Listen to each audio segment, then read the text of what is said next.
மாண்புமிகு அம்மா அவர்களின் பொற்கால ஆட்சியில் நடந்த மேலும் ஒரு முறைகேடு இன்னைக்கு வெளிச்சத்துக்கு வந்திருக்கு. அதாவது சென்னை கொரட்டூர்ல சுமார் 2500 கோடி ரூபாய் செலவில் 300 அடுக்குமாடி குடியிருப்புகள கோவில் நிலத்துல சட்டவிரோதமா கட்டி, அதை தனியார் கன்ஸ்ட்ரக்ஷன் கம்பெனி வாடிக்கையாளர்களுக்கு வித்திருக்கிறாங்க.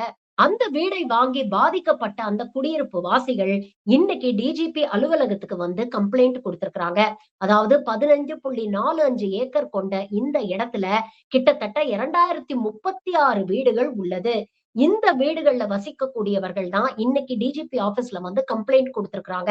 அதாவது இந்த 15 ஏக்கர்ல சர்வே எண் 590, 91 ஆகியவை கோவிலுக்கு சொந்தமானது. இத மறைச்சு தனியார் கன்ஸ்ட்ரக்ஷன் கம்பெனி எங்களுக்கு இந்த வீட வித்துட்டாங்க. இப்ப பிரச்சனை வந்திருக்கு. எங்களுக்கு எப்படியாவது ஹெல்ப் பண்ணுங்க. அப்படின்னு இன்னைக்கு அவங்க கோரிக்கை வச்சிருக்கிறாங்க. அதிமுக ஆட்சி காலத்துல நடந்த இந்த முறைகேடுக்கு அதிமுக தரப்புல யாருமே வாய திறக்கலங்க. கப்சிப்ன்னு இருக்கிறாங்க. சரி, கோவில் நிலத்த ஆட்டைய போட்டிருக்கிறாங்களே, கோவில் நிலத்தின் பாதுகாவலரான பாஜக களத்துல குதிக்கணும் இல்லையா? அவங்களும் கிணத்துல கல்ல போட்டா மாதிரி இருக்காங்க. இப்ப சொல்லுங்க, ஒரு பக்கம் திமுகவ ஆன்டி ஹிந்து, ஆன்டி ஹிந்துன்னு சொல்லிட்டு, இந்த கூட்டுக்களவாணிகள் என்ன மாரி வேலையெல்லாம் செஞ்சிருக்காங்க அப்படிங்கிறத பாருங்க.